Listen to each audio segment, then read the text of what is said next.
lot of gamers, particularly on the Xbox 360, had issues with the multiplayer featured in the first Two Worlds. So when we started developing Two Worlds 2 multiplayer, we were determined to avoid the same pitfalls. And I think players will be really happy when they see the polished final product. By taking a fresh approach, we've managed to not only incorporate an incredibly cohesive vision, but also eliminate any game-breaking lag. The social landscape we've created for players will let them hack, slash, sneak, and rapid cast their way through a deep and engaging story mode, or build their own real-time economies in village mode. Or if they're just trying to get a little down and dirty, enter player versus player mode and duke it out until someone's got to leave in a mop bucket. Nowadays, multiplayer has become an industry standard, but many titles are simply content to just tack on a few player versus player maps and boast that they offer a rich online experience. And that's just not the case with Two Worlds 2.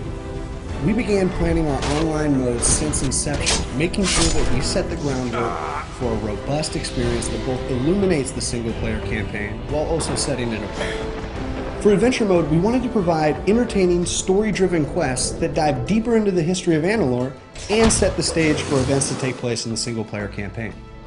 But this isn't just a small side story. Players should get ready for a rich storyline centered around some memorable characters from single-player, as well as a few new faces.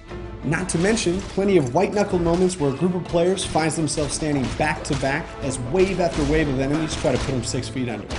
Village Mode is something different entirely. Here, you'll have the chance to be the master of your own proverbial castle, planning and building a village with a living, real-time economy that includes as many dangers as it does monetary rewards. Well done. The village is generating income. Players will face all sorts of threats to the safety of their village, from attacking monsters to declining morale amongst village craftsmen. To be successful, players will need to be quick and decisive, or they'll find their village in ruins before the day's over. Player versus player is brutal, to say the least. Want to chop off your best friend's head in the arena?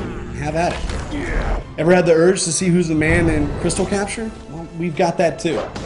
If you look at the back of almost any game box, you'll probably see the words size and scale. But to us, the word that mattered was density. Richer detail, more characters on screen doing different things for different reasons. There have been a lot of great games in the fantasy genre. So many, in fact, that finding a unique voice has become harder and harder every year. But I think where Two Worlds 2 really shines is in its ability to give an audience more of what drew them into the genre in the first place.